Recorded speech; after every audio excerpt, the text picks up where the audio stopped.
Hello and welcome to Policy Watch. This week we continue our special focus on the budget in 2013. We will discuss budget-related stories this week with Mohan Guruswamy, Distinguished Fellow of the Observer Research Foundation. Many thanks for coming on the show once again, sir. We'll go, before we start chatting, Mr. Guruswamy and me start chatting, let's get you the headlines first.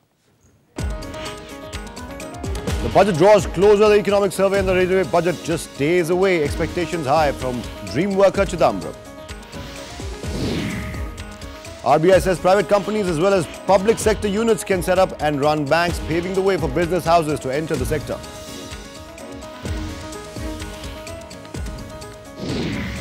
And twin blasts in Hyderabad leave 15 dead and over 115 injured. NIA and CBI join the probe.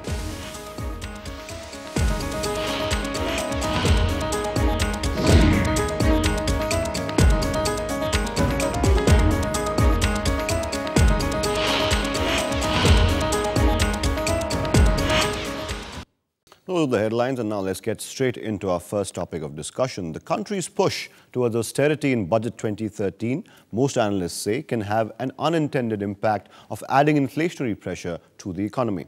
That in turn can hamper chances of rapid interest rate cuts that the government really wants. The government plans to cut public spending by up to 10% in the fiscal year starting in April, as Finance Minister P Chidambaram struggles to bring down the fiscal deficit to 4.8% of the GDP and stave off a credit ratings downgrade. Yet, officials in the Reserve Bank of India fear that cutting capital spending on projects with strong multiplier effects like building roads and bridges won't help revive growth, which is seen as a top priority if the economy is to avoid a downward spiral. Now, sir, economists like yourself, and as do some RBI officials, unnamed of course because they're not really allowed to speak to the media, now they believe that maintaining populist spending on subsidies for food, fertilizers and fuels and cooking gas will push up prices, right? Quite correctly. While spending government spending, it does fuel consumer demand, especially in food. They're also seen as a key driver of inflation in the country as well. The other worry, on the other hand, is of course, like I said in my intro, that even cutting spending might not guarantee a revival in growth. So, rock, hard place, thoughts? Absolutely. But still, a situation where you have to make tough decisions. Absolutely. And take tough choices. Because you can't, this subsidy spending, subsidized giveaways is unsustainable at this level. Handouts, as they call them. Absolutely handouts. And some are deserved, and I think deserved ones can be kept, but the undeserved ones certainly need to be looked into. Right.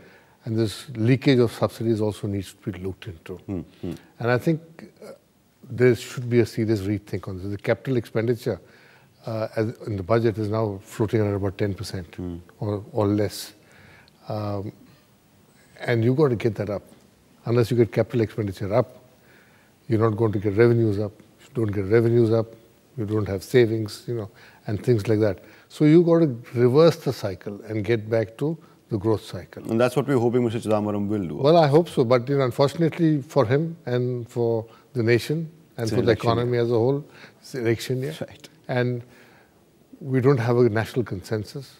We have a situation where Mr. Chidambaram does not have the option of sitting with his counterparts and discussing this and working on a common budget, agreed budget kind of a thing. So we are stuck. Absolutely. I'm glad you brought up the election year bit, because it is an election year next year and the government seems to be in quite a bit of a bind here. It needs to get its fiscal house in order, of course. Everyone agrees on that. But by cutting the outlay on populist schemes, now people say conventional wisdom would suggest that would alienate the voters, and the Congress and the UPA don't really want that, given the fact that it's a very crucial election year next year. Indications, however, coming from the Finance Ministry, some statements coming from unnamed sources, some statements from the Finance Minister himself, is that something bold is being planned, something that we haven't really seen in recent years in budgets. If whispers are to be believed, Mr. Guruswamy, it will be a disciplined budget with Chidambaram taking some tough, potentially unpopular decisions. Do you think there's a good possibility of that? Well, logic demands you take a tough position. But, we've let this budget process drift along for 5-6 years now. It's just not something which happened yesterday. So, sometimes you run out of choices. And this probably seems to be the end of the road as far as populist choices are concerned. And there could be bold things, like, I think this talk of banking sector being opened up is a good thing, and I think we could do with more competition. We could do with, the spread for public sector banks is among the highest in the world. Right. They give you 6 and charge 12, nobody operates at this kind of level. So, you've got to get more efficiency, and that comes with competition. So these are good things, and I think more infrastructure spending is called for. I think public sector reform is needed. You got to free. I'm not so much opposed to government ownership, but I'm opposed to control by deputy secretaries and joint secretaries, right, which stifles these industries. Absolutely. You got to let them go, let them become big business houses, consolidate them. Independent directors. Not only make the companies, buy each other up, consolidate them into large groups, allow them to open banks, don't ask them to go to the joint secretary every time for permission. So that's what kills public sector. In China has shown that public sector companies, majority of China's industries are state-owned enterprises. And they're big, they're giants, and they're profitable and they're functioning well. So I think we should let our public sector go. Absolutely. Not free from the control of, like you said, deputy secretaries. And absolutely. For instance, why should Air India be controlled by Airlines House, Let them go and sell or buy or die, Absolutely. Leave them free. You said the government should ideally be spending on infrastructure spending. That is, of course, a common refrain that we keep hearing these days now. Also, it would kickstart the private sector investment in it as well. How about investment in technology? Better roads, better transport, storage for the agricultural sector. If we actually invest in the agricultural sector more by way of getting technology in, wouldn't that really open up the supply side constraints that lead to inflationary pressure from there? Well,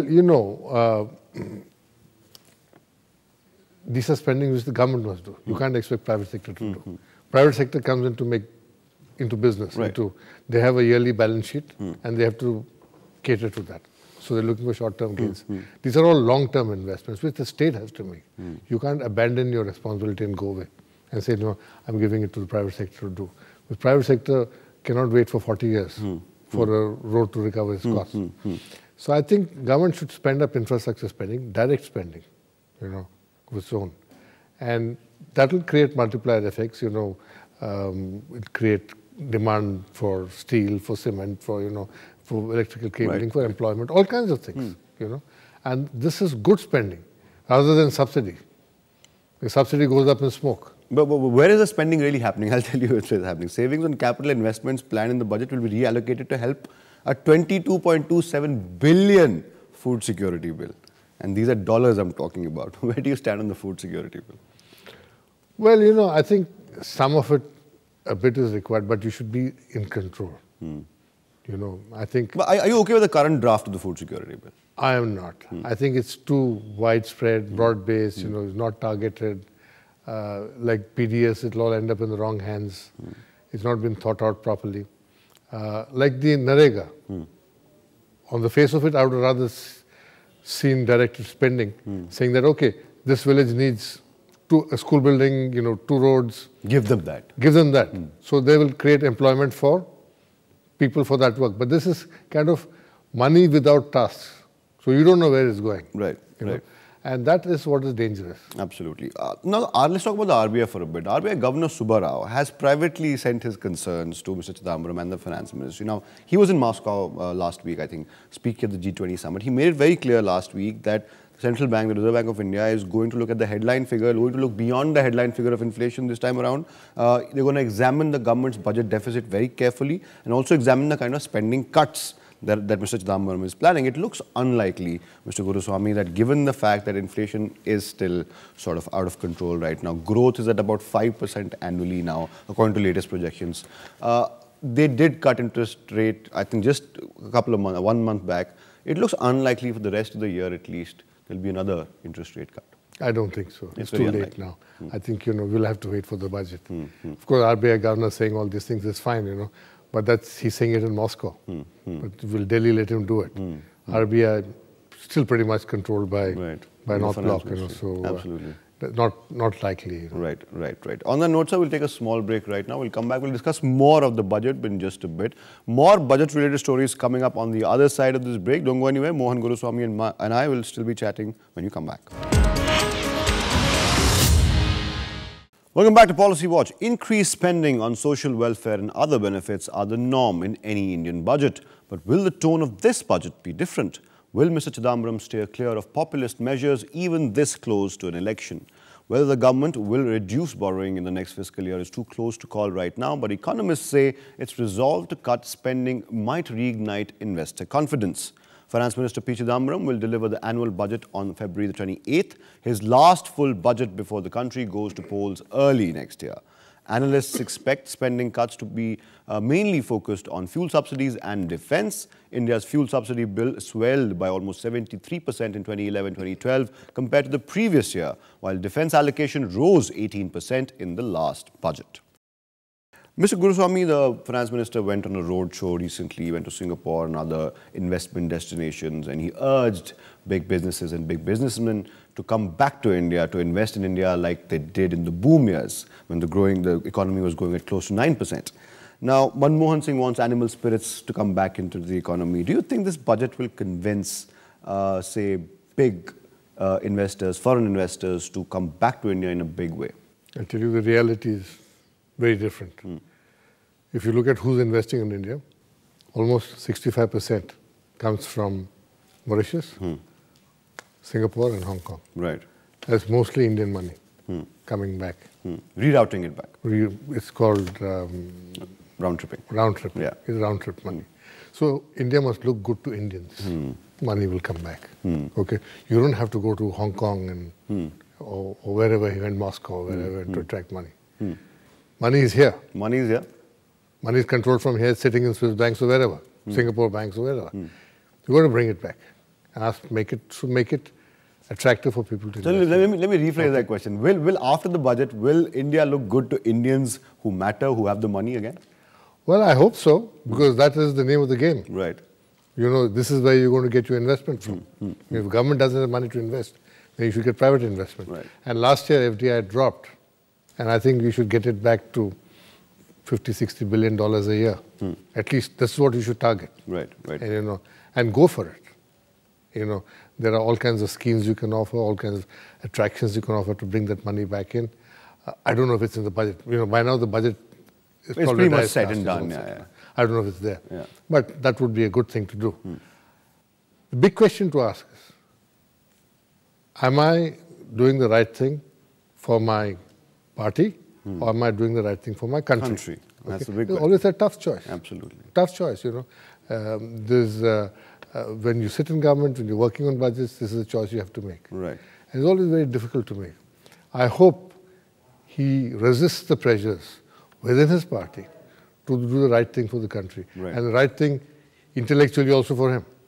Absolutely. It's very important. Very important. The fact of the matter is that capital inflows have increased in the past couple of months, but they've become better in the past month or so. But that's not nearly enough. We need FDI, not FII. Not FII. What is coming is FII. I could do without it. Yeah. FII is hot money, is speculative.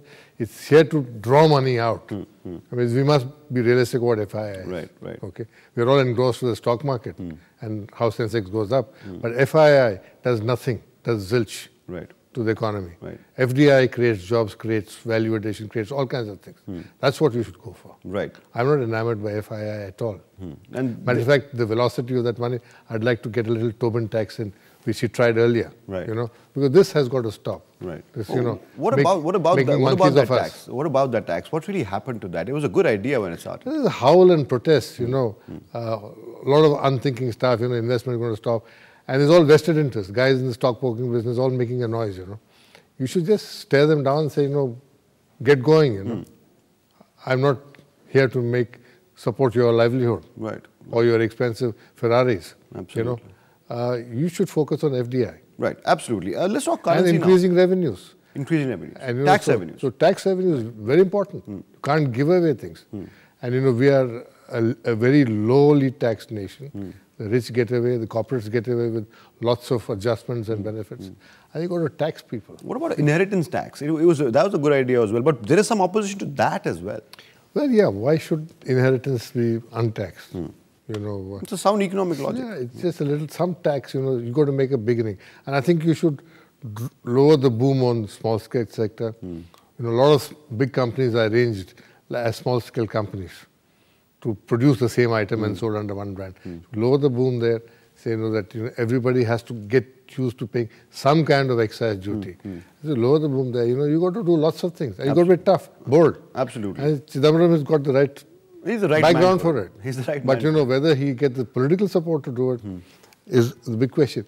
And I think the political leadership of the Congress party, very different from the leadership of the government, has got to have the courage to tell the people that this is what we need to do. I think people respect them for that. I think that's what I was reading in a paper today, that there might be enough political mileage in being bold this time around and explaining to the people that, look, this is what the country needs. That might give them dividends in the election as well. Is that right? Yeah, absolutely. For instance, we rolled back on LPG. It was a hue and cry. But you got to tell people that, look, each cylinder you get 500 rupees or 600 rupees as subsidy. It's not tenable. It's at the cost of poor people. Who is deprived? It's the poorest of the poor who need jobs, who need investment in their areas and all, who are deprived of it. Because, somebody's wants subsidized LPG, somebody wants subsidized milk, somebody wants subsidized sugar. All this has to be looked into. These are undeserved subsidies. Absolutely. I want to talk a little bit about currency, not too much, but a little bit about currency. Now, the rupee has lost about 18% against the dollar since the start of 2011, which is almost 2 years ago.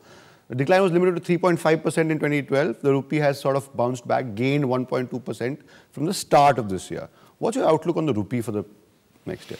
Well, it theoretically should make exports competitive, but it didn't. There was a global slowdown also.